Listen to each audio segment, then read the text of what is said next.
Bienvenue dans ce nouveau récit de mystère non résolu, où l'inexplicable et l'horreur se mêlent pour défier toute logique. Aujourd'hui, nous vous emmenons dans un voyage au cœur de deux incidents qui continuent de hanter les esprits, chacun dans un univers radicalement différent. Le premier nous plonge dans les rues animées de Londres, où un acte brutal et déroutant s'est déroulé sur le pont Putney. Le second nous transporte dans les étendues sauvages de la Russie, sur les pentes glacées de la chaîne de montagnes de Kamad-DBAN, où une expédition de randonneurs s'est transformée en cauchemar. Préparez-vous à découvrir ces histoires marquées par la violence, l'inconnu et une absence totale d'explication satisfaisante. Installez-vous confortablement et laissez-vous captiver par ces récits qui défient la réalité.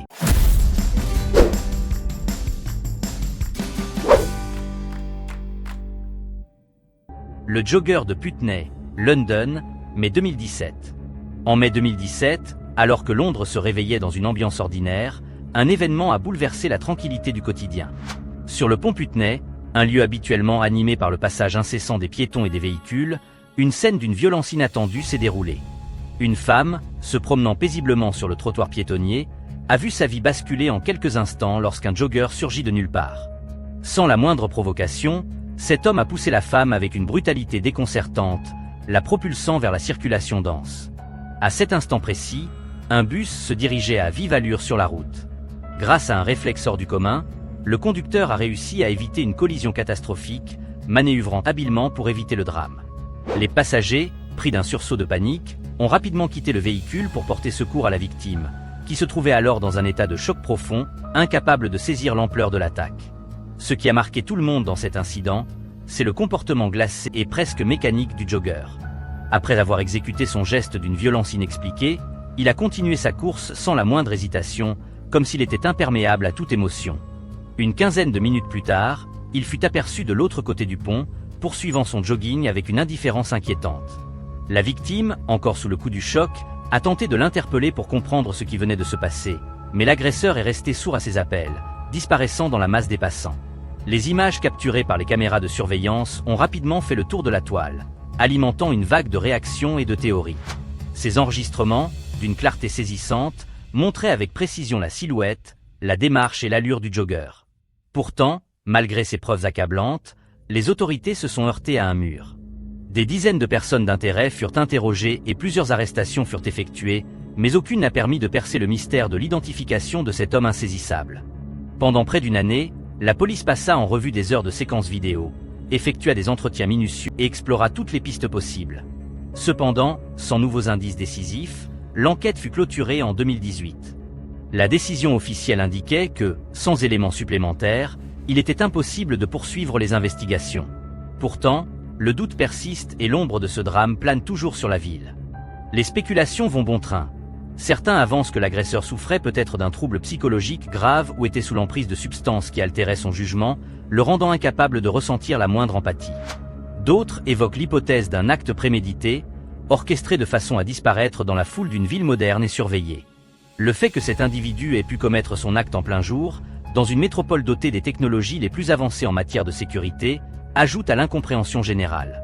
Ce cas interroge sur l'efficacité des systèmes de surveillance et sur la capacité des forces de l'ordre à appréhender des comportements imprévisibles, même dans un environnement où chaque coin de rue est filmé.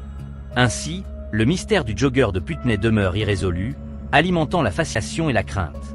Son geste, à la fois dérangeant et insaisissable, laisse derrière lui une multitude de questions qui continuent de hanter ceux qui en ont entendu parler.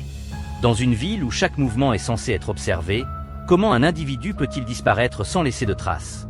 Ce drame urbain reste une énigme moderne, symbole d'un mal inexplicable qui se cache parfois derrière les apparences les plus banales. Incident 2. La tragédie de Kamad-DBAN, Russie, août 1993. Pendant que Londres se débattait avec l'incompréhension d'un acte violent en plein jour, un autre incident, bien que survenu dans un cadre radicalement différent, plongeait ses victimes dans une horreur indicible.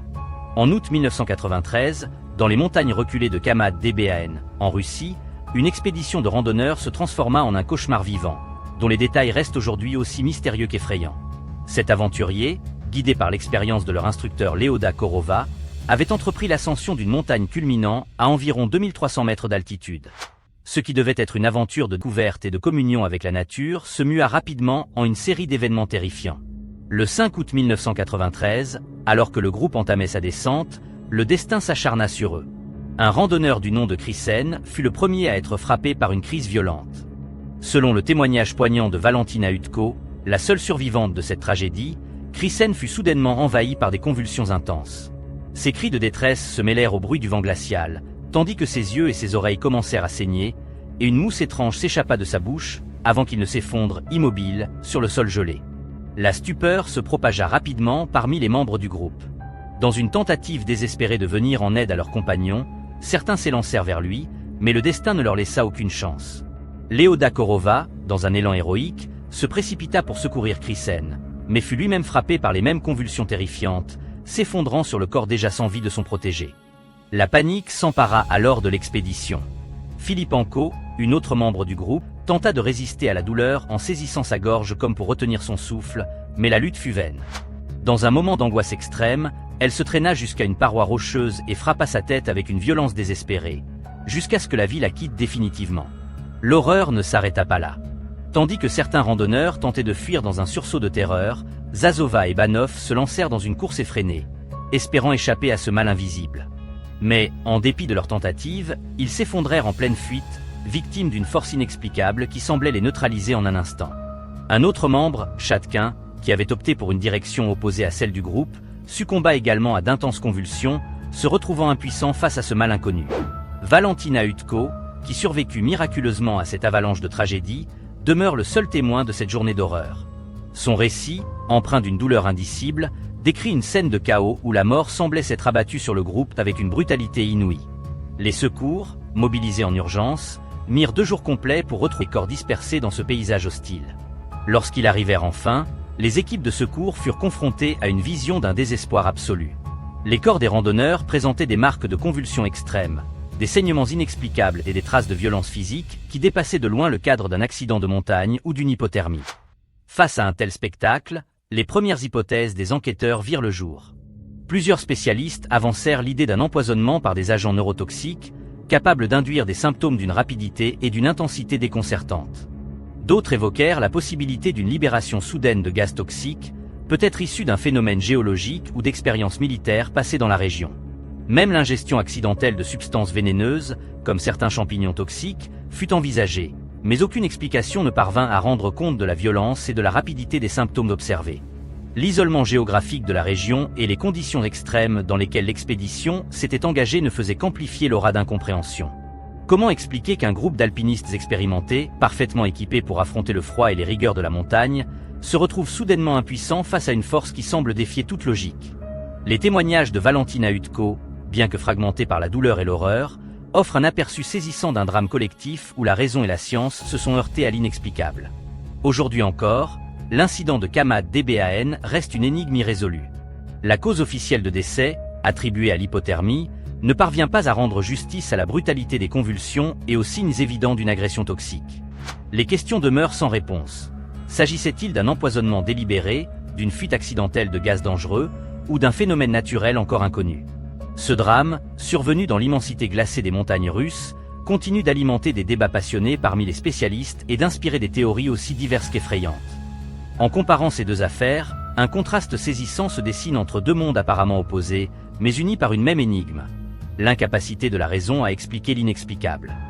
D'un côté, à Londres, dans une métropole ultramoderne et dotée d'un système de surveillance avancé, un individu a réussi à commettre un acte de violence gratuit et à disparaître dans la foule, laissant derrière lui une traînée de questions sans réponse.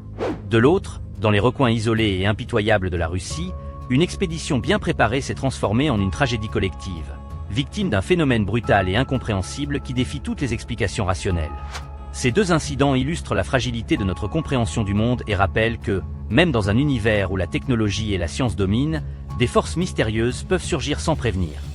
Alors que le mystère du jogger de Putney interroge sur la vulnérabilité de nos sociétés modernes face à des actes imprévisibles, la tragédie de Kamad DBAN soulève des questions sur les limites de l'expédition humaine face aux phénomènes naturels, ou peut-être artificiellement induits. Ces récits, aussi différents soient-ils dans leur décor et leur contexte, nous invitent à garder l'esprit ouvert et à accepter que certaines zones d'ombre persistent malgré nos progrès. Ils nous rappellent que l'inconnu continue de régner sur des aspects fondamentaux de notre existence, nourrissant à la fois notre curiosité et notre peur. Merci d'avoir suivi ce voyage à travers 2 mystères profondément dérangeants et irrésolus.